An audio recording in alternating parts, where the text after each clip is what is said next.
I've been involved in the transhumanist and futurist community for the better part of 10 years.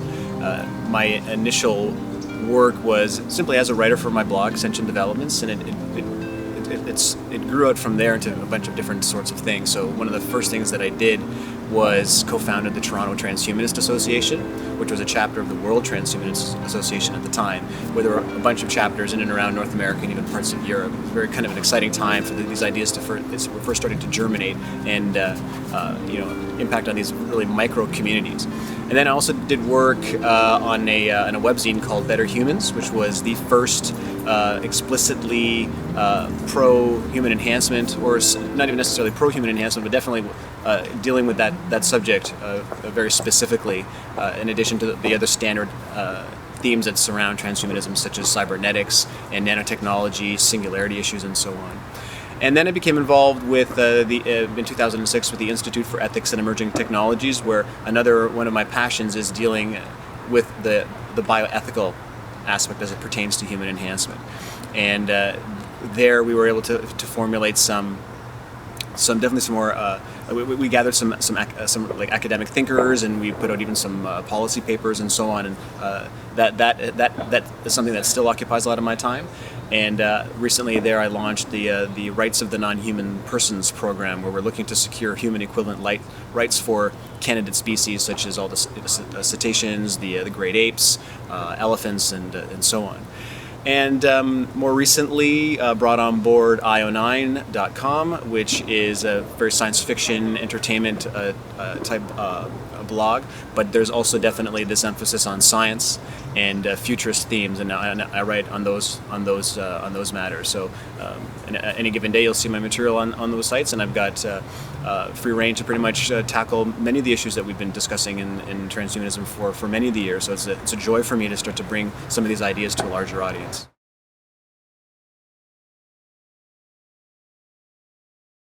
There are several things that initially pulled me to it. First and foremost, I do bring to it a sensibility that I drew from Buddhist thinking. And I would describe myself as a secular Buddhist.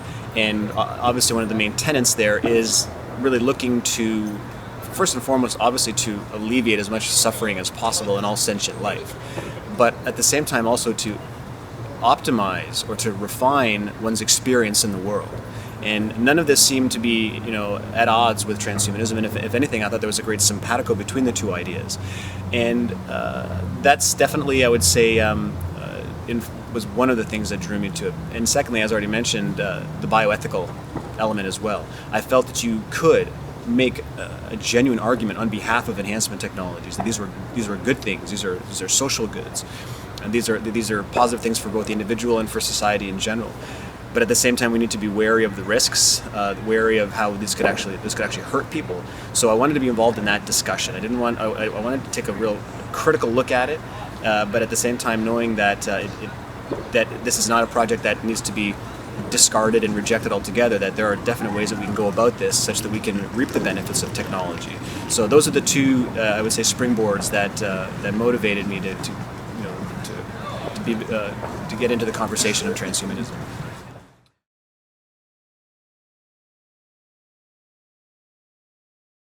I absolutely agree, and I think everybody should be part of that conversation. I think everybody should have an opinion, one way or the other, about the impact of these technologies. First and foremost, because we need to be empowered as individuals to make the kind of decisions that we need when these technologies start to become available. So, for example, do you need to store your own stem cells for future application for the regeneration of your own organs once they start to fail? That's something that people should be having that kind of a conversation. Similarly, how on board are you going to be with rejuvenation therapies that are going to be working to extend your healthy lifespan? Or similarly, once parents are going to be, confronted with the choice of being able to genetically modify their offspring, what's going to be called human trait selection, should parents be concerned about that, or should they be welcoming that? So, for example, what does it mean for a parent to, in advance of having a child, decide that they're going to have a child that has a keen intellect, a high IQ, great memory. They won't be susceptible to certain, let's say, psychological disorders such as depression or bipolar disorder or schizophrenia, those sorts of things. And similarly, of course, the choice to bring their child into this world absolutely free from all genetic disorders. So those are absolutely conversations that people should be having today. It's not over anybody's head, and I would love to see definitely more people engaged in that kind of discourse.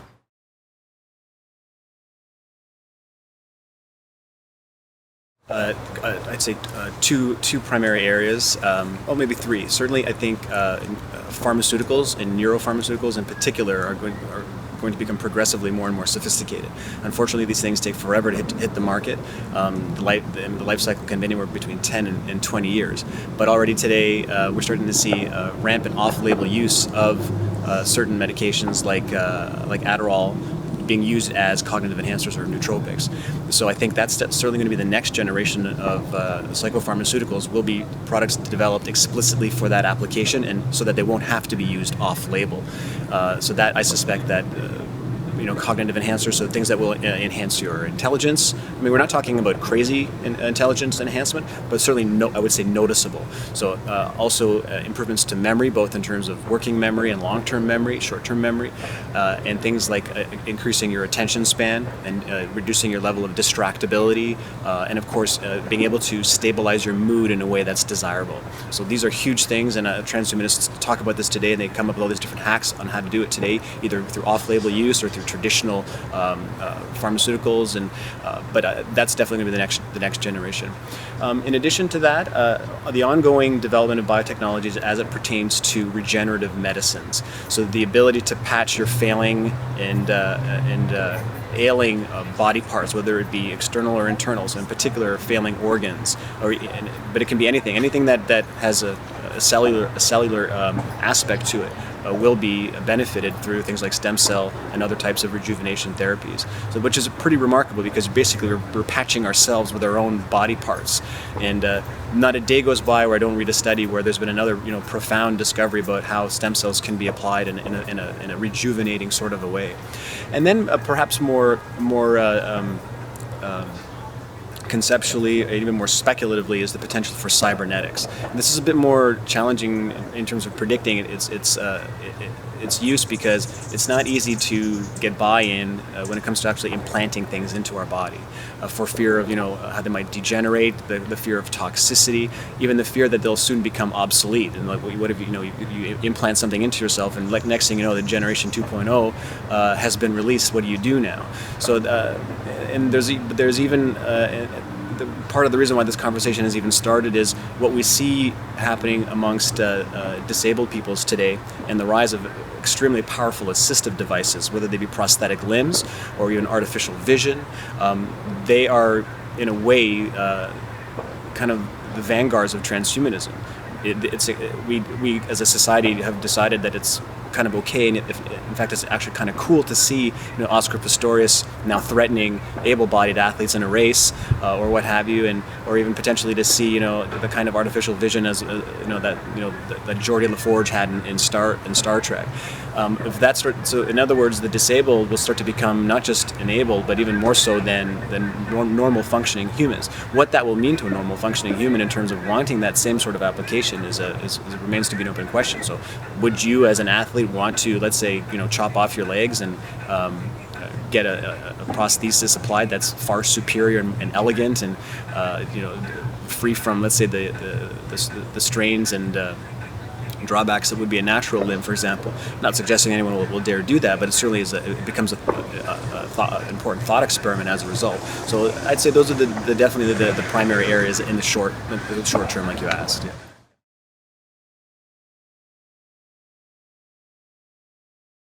I see that depending on what kinds of technologies it is, it's interesting because there's a tension here. There's what society, supposedly is thinking, and you have a general kind of concern. I don't know, too many students are using Adderall these days for to get that added edge, and it's creating an arms race amongst students. And then you have others, of course, that are concerned about the potential for genomics and the so-called designer babies. Yet ultimately, when it comes down to it, and when the rubber hits the road, we're talking about individuals making decisions for themselves and for their families and what they decide that they need. And this can also be in conjunction with, you know, the medical community and the medical establishment, and what your doctor tells you is probably going to be in your best interest. So it ultimately will come down to individual demand and consumer demand. And again, like, so long as these interventions are safe and effective, and that people are using them in an informed way and in a safe way, which can't always be guaranteed. I mean, I'm not going to be naive here and suggest there isn't still going to be abuse. I mean, drugs are abused today. Technologies are always going to be subject to that, but there has to be regulatory regimes in place to make sure that people aren't hurting themselves. There's going to be potential for addiction issues, as there always is, and so it's not going to be perfect. It's going to be rocky and bumpy, but ultimately it will be driven by demand and what people want for themselves, and how they want to be able to engage with others, and how they want to be able to function at the workplace, and be productive individuals that are living fulfilling lives. And I think ultimately that's what this is all about. It's not about the drug. It's not about the implant. It's about the end result. What is it that you wish to do? How do you wish to now manifest your skills and your talents onto the world?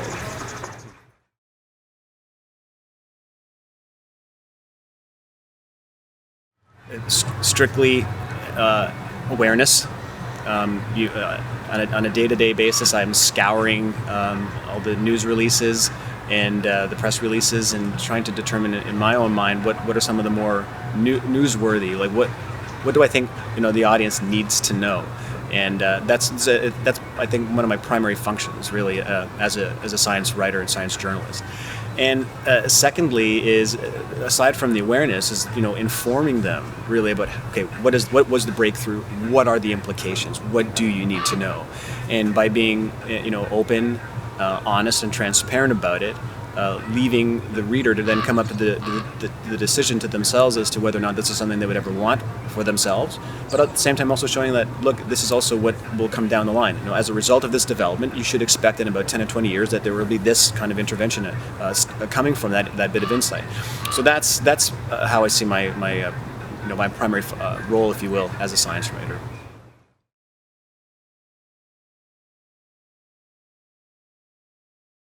I think there is potential for a kind of speciation to occur. I don't necessarily think that has to be looked at as a bad thing. I think the issue is not will there be speciation and will there be a kind of subjugation and and different kinds of prejudices inflicted upon different groups. I think what has to happen is that there has to be social and political mechanisms in place to prevent that from happening. And I would argue that actually those things are already in place, particularly in the developed world and in modern democracies. The whole point of the democracy is to protect the minority groups from, you know, the tyranny of the potential tyranny that could be inflicted by the masses. Like, that's at the root of what a democracy really should be. So what we could have certainly, it would be the emergence of new kinds of groups. One thing that I speculate about are kinds of like designer psychologies, where people will be able to manipulate not just their intelligence, but actually manipulate the psychological frame within which they're actually looking at the world, how they're processing the world emotionally, psychologically. I think a great blueprint for this could be the autism spectrum. It's outside of the neurotypical bounds. I think that's one example of a multiplicity of different kinds of neural frameworks that people could adopt. So you will have people in society who have a fundamentally different psychological outlook. So you can imagine the kind of, I think, synergy but also tension that might emerge within those groups, which would be, technically speaking, a kind of speciation, or certainly different characteristics that will lead to different types of engagements. So I think this is a good thing. I think this is fantastic, actually, and I'm an absolute supporter of neurodiversity, and I think that one of the criticisms levied at transhumanism and even such things as genetic modifications is the fear that it will result in the homogenization of humanity, that we'll all be the same. We're just going to be these clones of each other that are identical. And I can't even begin to understand where that fear comes from. If anything, the onset of these transformative technologies will create an explosion of possible types, body types, mind types. There will be, a diversity like we've perhaps never experienced in the social fabric. So I think that if anything, it's going to be in the opposite direction.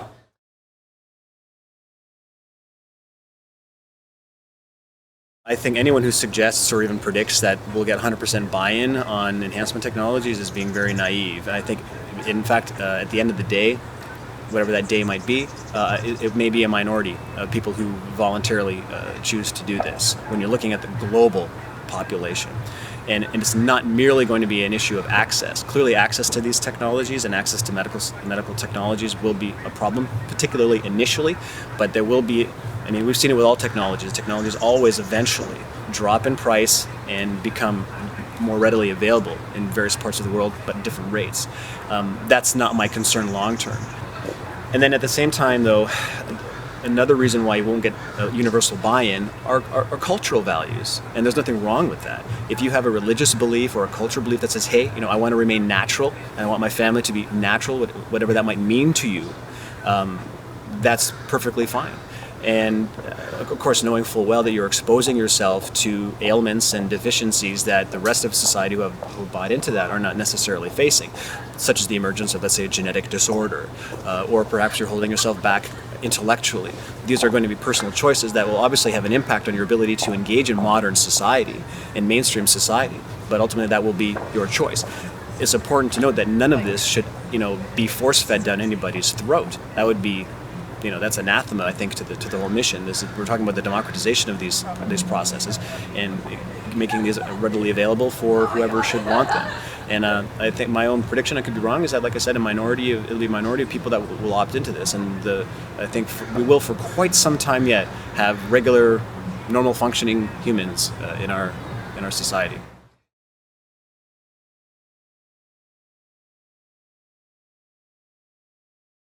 It's the invasiveness of it, and I think as well is the disruptiveness of it. It's quite transformative. Having a cell phone, with you, clearly kind of gives you kind of almost, telepathic ability. You can immediately pick this thing up, and you can have mind-to-mind communication to a sense with the person that has a similar source of technology. From the perspective of about 200 years ago, that would seem pretty radical, pretty amazing. Today, it almost seems a bit banal, actually, and we totally take it for granted. Yet at the same time, I think it's this kind of shock, if you will, about what transhuman technologies could do that might be giving this inhibition about it, this fear of it being a bit too powerful, a bit too invasive, too transformative.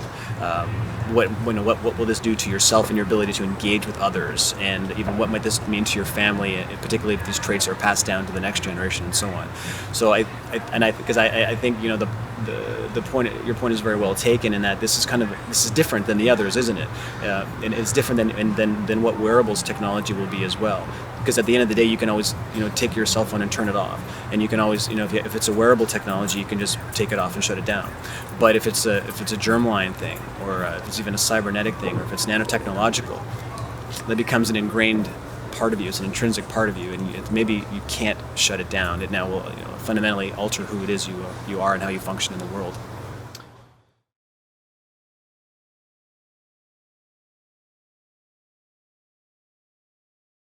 It's an excellent question, and I don't have a very good answer to that, aside from looking at the pre-existing models when it comes to the access for medical technologies, because I look at it as being a part of the same conversation.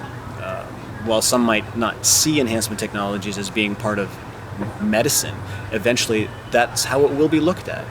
And right now there's a tension between what's considered therapy and what's considered enhancement. And that's a line that's not fixed anywhere in the sand. It's a moving, sliding scale. So in future, for example, if you have not had perhaps, let's say, a kind of augmentation to working memory, a doctor would look at you and say you are not a normal functioning human being relative to the norm now, even though you would have been considered normal, let's say, by today's standards. So suddenly that becomes a medical need, and we obviously have provisions in place in our society to make these sorts of medical interventions available. These differ from country to country. Some countries have universal health care. In some countries, obviously, as a consumer, you're welcome to purchase it, or you might be covered with your health insurance policy. But ultimately, that's the kind of accessibility, I think, that we're talking about. And definitely the price initially will be prohibitive, but I suspect that over time these will go down, become more accessible.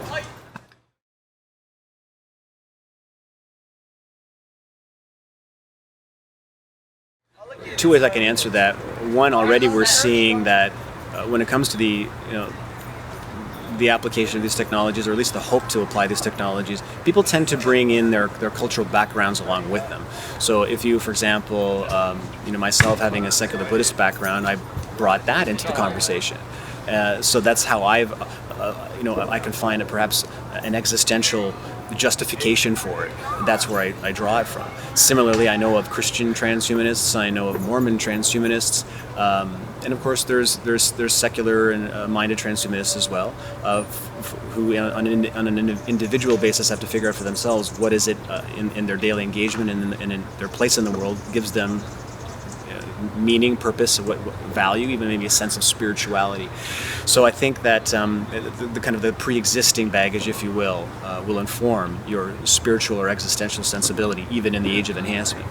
But even once enhancement happens, and let's say you have this radical expanse of capability and a different kind of mind space, and you're now engaging in, let's say, virtual reality kinds of environments where no holds barred and there's new physics involved and things that we can't even possibly imagine.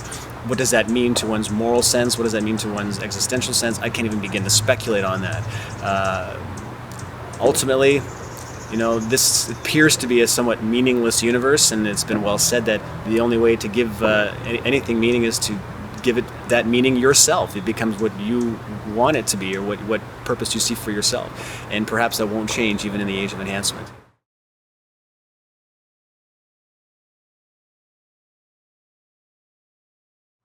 My concerns with singularity, one, I really detest the term, but it's obviously what we're using, so we're kind of stuck with it. And as it's been noted so many times, it's been starting to get co-opted by so many different interests, and people are using it as a buzz term now. And you even have disagreements amongst futurists as to what it actually means. And to a certain degree, then, as a definition or as a word, it then actually works, because singularity implies that it's an event horizon. It's something that we have actually no idea what it is and what happens afterwards. So in that sense, it's a satisfactory term. Where I think this becomes deeply problematic is that most definitions and most takes on the singularity, by my observation, are actually quite incorrect. What it really is a discussion of is the implication and onset of greater than human machine intelligence and what that machine intelligence will do. It is not about artificial general intelligence, or even to a certain degree artificial intelligence. It is not about consciousness. By no means does it have anything to do with the rise of artificial or synthetic consciousness, or however you want to put it. What it is a discussion of super or hyper expert systems. Take the Jeopardy playing Watson, for example, as a prime example. I'm imagining something that's on the order of 1,000 to tens of thousands of times more powerful. And instead of playing Jeopardy, however, depending on who developed it and how they developed it, how it was coded, and how they explained to it through its programming what it's supposed to do, it could result in something terribly catastrophic. It will be too powerful, too beyond us, too fast for us to be able to react to it, and it will do whatever it was that it was supposed to do.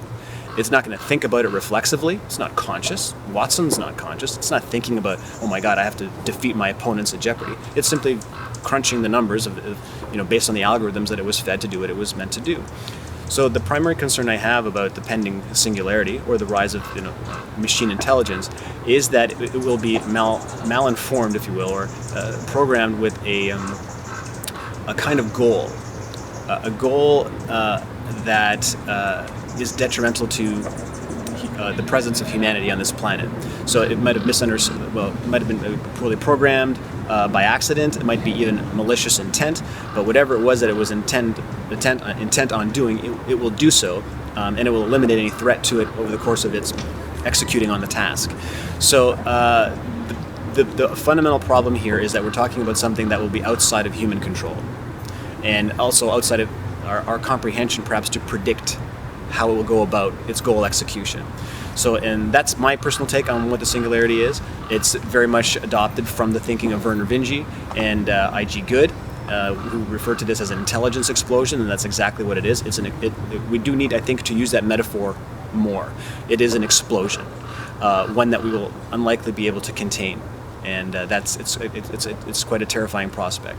Some, on the other hand, have looked at it as a potential for being a purveyor of good, that it could actually be transformative in the way that we're predicting that it might be, still outside of our control, but in a way that will be beneficial to humanity. That's a bit trickier terrain to navigate, how we could actually proactively program something such that it could actually do that and work in our interest without seriously undermining our presence on this planet. That's an open question that we need to be exploring more and more and more. And I suspect that as we get closer to this so-called singularity point, things might become clearer to us. We're really quite distanced from it now, which is why we're having to be as speculative as we are about it. I suspect that as we do get closer to that so-called event horizon, that we'll start to perhaps, like I said, get a clearer picture of what's happening. We also might have precursor events. There might be like small catastrophes. They'll be awful in their own right, but they won't be existential risks. They will be they'll be catastrophic in their scale, and it will raise the alarm bells. We'll say, aha, okay, there's a sign of things to come. Imagine had things been a bit differently. Imagine had we not been able to react as quick as we did. I think we'll have warning signs in advance as to the catastrophic potential of a machine intelligence that's beyond our control.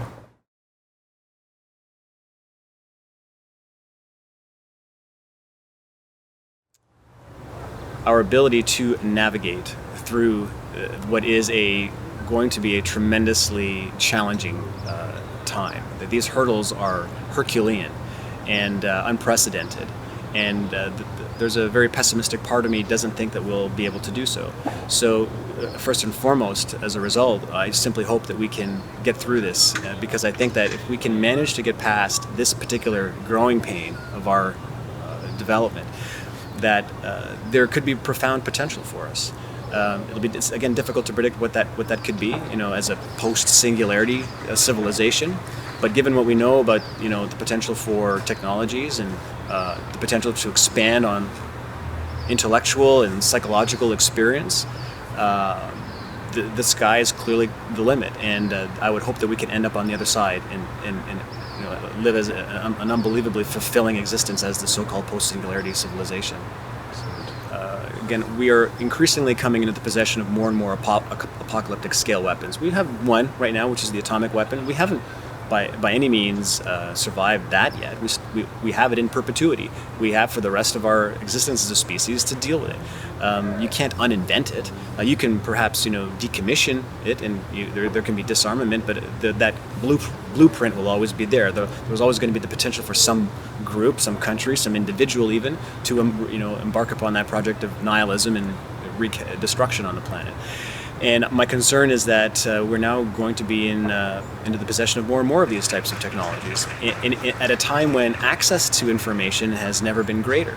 So anyone who's willing and malicious enough to inflict tremendous damage onto humanity has increasing power to do so, and increasing ability to do so. So these are the fears that I have, and the trouble with all this as well is that society and politicians in particular will need to be, they're going to be made aware of this, they absolutely will be, and they will take measures to deal with it. And these measures could be potentially very suppressive and authoritarian. And I worry that we are in a way at the end of what is kind of an era where we had these kinds of freedoms and liberties and rights to privacy. I worry that because our ability to destroy ourselves will be so much more exaggerated and so much more real, that we will lose essentially the autonomy that we're accustomed to today. So these are things that I worry for in the future, given the double-edged sword that is technological development. When you were asking earlier, what are some of the things that I certainly hope for?